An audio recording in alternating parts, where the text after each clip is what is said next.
Quando chegou o dia de Pentecostes, os discípulos estavam todos reunidos no mesmo lugar. De repente, veio do céu um barulho como se fosse uma forte ventania, que encheu a casa onde eles se encontravam.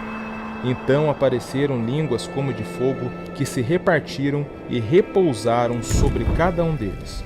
Todos ficaram cheios do Espírito Santo e começaram a falar em outras línguas, conforme o Espírito os inspirava. Moravam em Jerusalém judeus devotos de todas as nações do mundo. Quando ouviram o barulho, juntou-se a multidão, e todos ficaram confusos, pois cada um ouvia os discípulos falar em sua própria língua. Cheios de espanto e admiração, diziam: esses homens que estão falando não são todos galileus? Como é que nós os escutamos na nossa própria língua? Nós que somos partos, medos e elamitas, habitantes da Mesopotâmia, da Judéia e da Capadócia, do Ponto e da Ásia, da Frígia e da Panfilha, do Egito e da parte da Líbia, próxima de Cirene. Também romanos que aqui residem, judeus e prosélitos, cretenses e árabes, todos nós os escutamos anunciarem as maravilhas de Deus na nossa própria língua. Palavra do Senhor. Graças a Deus.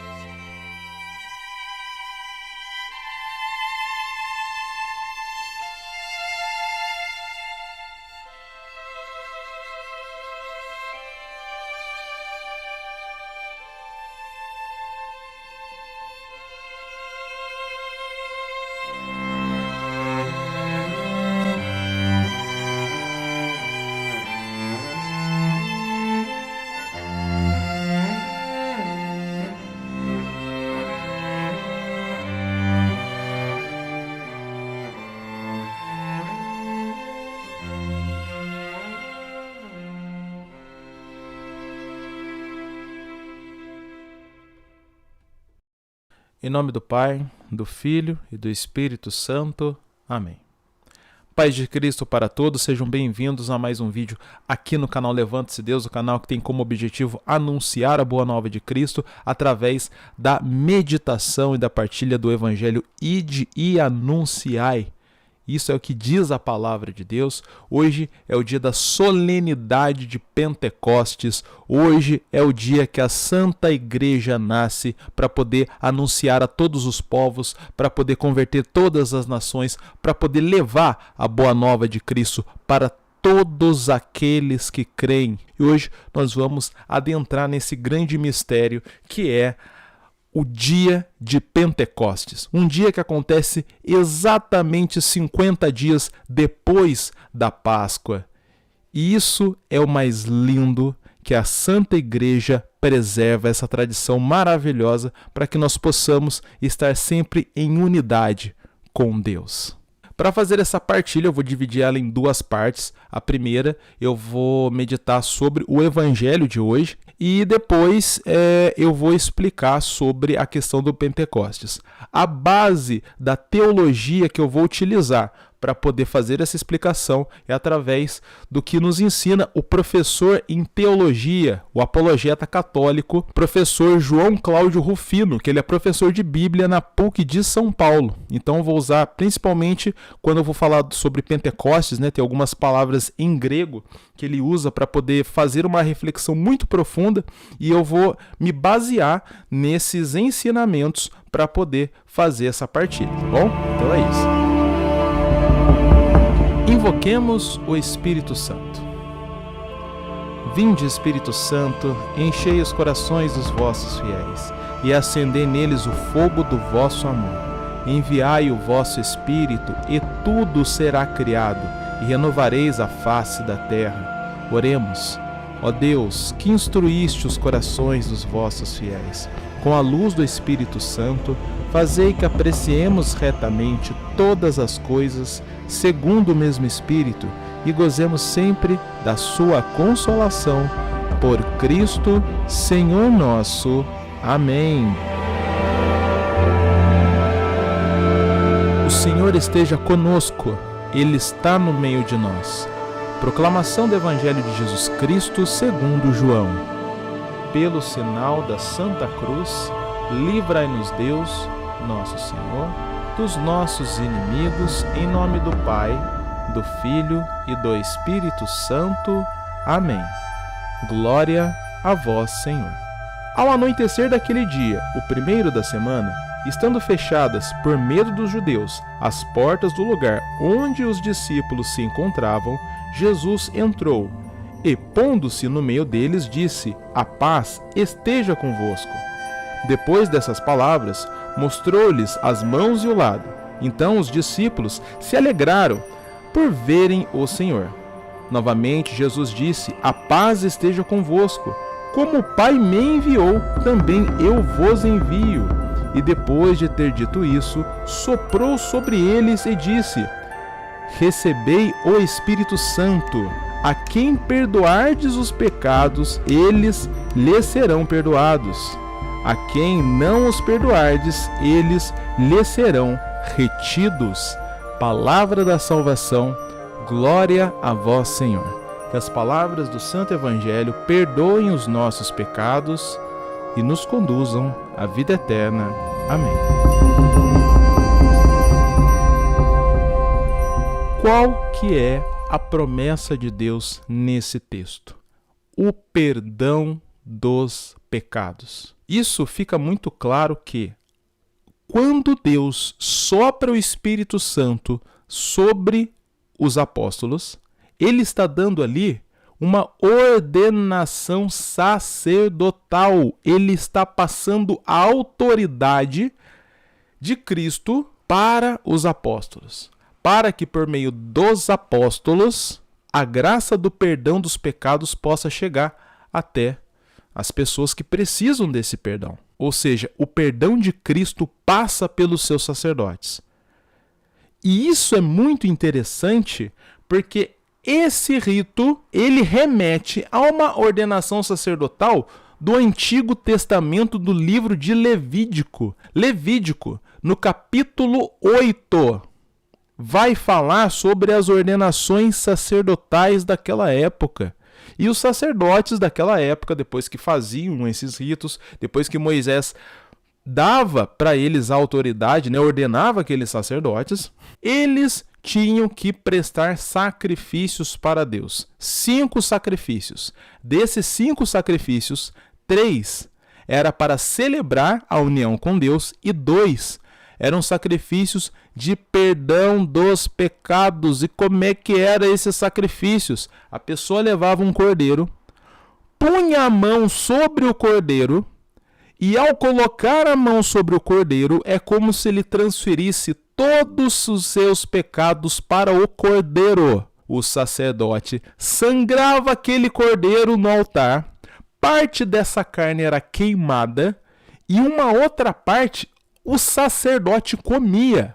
Ou seja, o sacerdote ele era o único que tinha autorização para comer aquela carne em pecado, para que todo o pecado daquelas pessoas estivesse concentrado nele, passasse por ele. E depois ele fazia um sacrifício por ele próprio, para a sua purificação. E o sentido de queimar a carne no altar, uma parte dessa carne, é que ao queimar a carne, ela é elevada para Deus. Então a carne queimada fica, mas a essência dela sobe para Deus, no sentido de purificação dos pecados. E aí que você vai entender por que Jesus Cristo, ele é o Cordeiro de Deus que tira o pecado do mundo. E é por isso que o sacrifício de Cristo chega até nós justamente para nos redimir dos nossos pecados. Então essa mesma autoridade que foi dada aos sacerdotes lá no Antigo Testamento, no livro de Levítico, é a mesma autoridade que Cristo está instituindo para os seus apóstolos nesse período. Ou seja, fazendo uma nova aliança com o seu povo, com os seus sacerdotes. Então, quando você confessa os seus pecados a um sacerdote ordenado, o perdão de Cristo chega até você, porque é o Cordeiro de Deus que tira o pecado do mundo. E ele conferiu esta autoridade por meio dos apóstolos. E alguns autores vão dizer que esse sopro do Espírito Santo, eu quero que vocês prestem muita atenção nessa questão do sopro, o soprar de Deus ali. O sopro do Espírito Santo é como se fosse um Pentecostes ali, porque Atos dos Apóstolos é narrado pela perspectiva de São Lucas.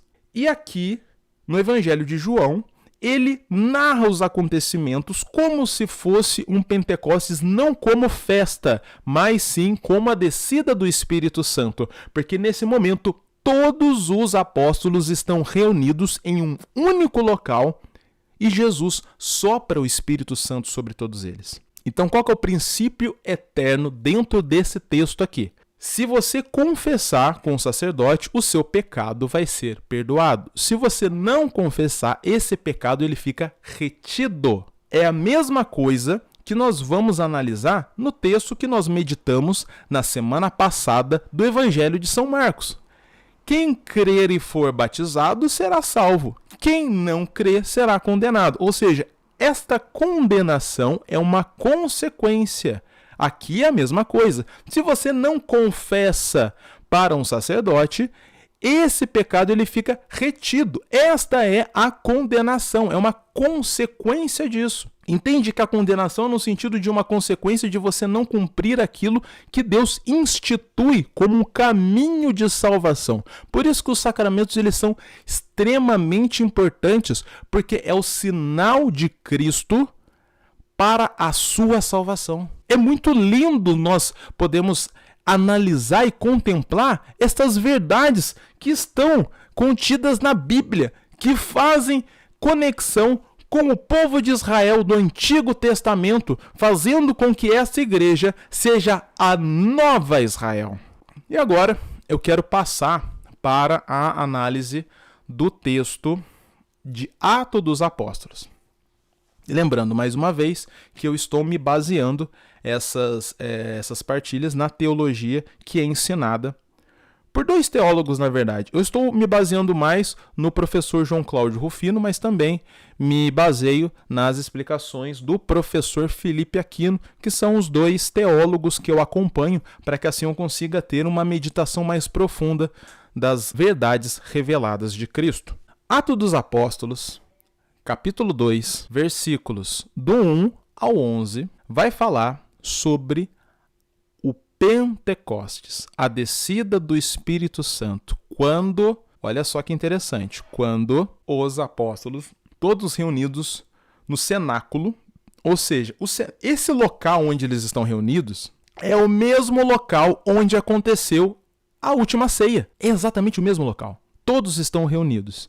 E ali no texto vai falar que houve um barulho. Com esse barulho vem um vento forte que encheu toda a sala, todo o espaço ali, todo o cenáculo. E eles ficaram cheios do Espírito Santo. Esse barulho, ele em grego significa ekos. E nesse sentido, desse começo de leitura, vai representar o quê? A ação de Deus naquele momento. Porque esse momento significa uma nova etapa. É o surgimento da igreja de Cristo. É quando nasce e se ergue a igreja. Desce sobre eles, então, um vento. Pinoé é a palavra grega que vai representar ali o vento. Esse vento que é a própria respiração de Deus, é o sopro da vida de Deus. É interessante isso, porque esta palavra pinoé é usada depois em Atos dos Apóstolos, capítulo 17, e lá esta palavra está traduzida como respiração, ou seja, a respiração de Deus, a vida de Deus que é passada para os apóstolos, dando para eles um novo significado, uma nova era ali, é o nascimento de algo novo, é uma nova etapa, isso é lindo. E aí, esta palavra Pinoé faz referência ao livro de Gênesis, porque na versão grega do livro de Gênesis, essa palavra está lá em Gênesis capítulo 2, versículo 7. E o que é Gênesis capítulo 2, versículo 7? É quando Deus sopra dentro das narinas de Adão, dando vida a ele.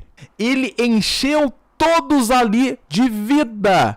E após isso, vão descer as línguas de fogo. O que é essas línguas de fogo? Elas representam a voz de Deus. É Deus falando por meio dos apóstolos.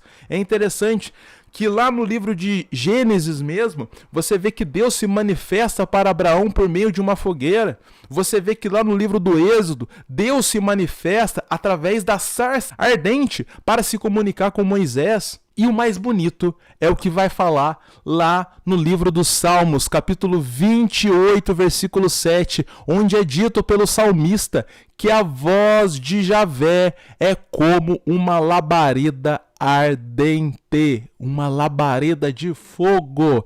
Ou seja, o fogo é a própria manifestação da voz de Deus. E essa voz é manifestada pelos apóstolos para comunicar a todas as nações que estão ali reunidas. É uma representação de que a palavra de Deus é para todo o mundo. Todo mundo conhecido ali estava presente. E o mais lindo disso é que as pessoas, elas escutaram esse ruído ou esse barulho. Depois essa palavra, na tradução, pelo menos na Bíblia pastoral, que é a Bíblia que eu uso, vai falar sobre esse ruído. Mas em grego não é a mesma palavra ecos que aparece lá em Atos capítulo 2. Nesse capítulo, que daí no caso é Atos dos Apóstolos capítulo 2, versículo 6, esse ruído ou esse barulho, em grego é a palavra phones. Phones é a palavra grega usada nesse momento. E esta palavra em grego significa voz. E ela significa voz no singular. Ou seja, todos aqueles que estavam reunidos no cenáculo começaram a falar uma única voz. De modo que cada um escutou uma única voz e cada um entendeu esta única voz no seu próprio idioma. E isso causou espanto, admiração. Eles ficaram perplexos, eles ficaram até traumatizados porque aquilo impactou eles de uma forma profunda, de modo que eles não sabiam o que estava acontecendo. E assim nós vamos entender que é o Espírito Santo que inspira os apóstolos, que é o Espírito Santo que inspira os santos, que inspira os mártires. Muitas pessoas são convertidas, muitas pessoas são catequizadas, porque por meio dos sacerdotes, por meio dos catequistas, por meio daqueles que vivem e proclamam a palavra de Deus, é o próprio Deus que se manifesta, causa esse choque, causa esta marca que faz com que a pessoa possa refletir e que faz com que a pessoa possa se converter. É a própria graça de Deus. O Pentecostes, ele é maravilhoso porque ele suscita no nosso coração a necessidade de buscarmos a Deus sobre todas as coisas, de buscar o único e verdadeiro Deus que se manifesta através da igreja, que se manifesta através dos sacramentos, que se manifesta através dos sinais visíveis que são os seus santos, que são os sinais daqueles que creem, como você vai ver no Evangelho de São Marcos, no capítulo 16, versículos 17 em diante, que nós meditamos na semana passada. É o sinal da graça, porque Deus se manifesta por meio dos seus sacerdotes, Deus se manifesta por meio daqueles que verdadeiramente vivem e se entregam para a palavra de Deus, Deus se manifesta por meio dos seus anjos e dos seus santos. Deus mostra os sinais visíveis para que você saiba que o caminho, a verdade e a vida está na igreja, que é a Nova Israel, que foi dada a autoridade de Pedro, que que é a rocha, que é a autoridade entre os apóstolos. E sabe no Antigo Testamento quem que tinha essa mesma autoridade, quem que foi chamado de pedra também? Abraão. Isaías capítulo 51 vai falar isso, e é a mesma autoridade que Jesus dá a Pedro quando muda o nome dele de Simão para Pedro, que significa pedra.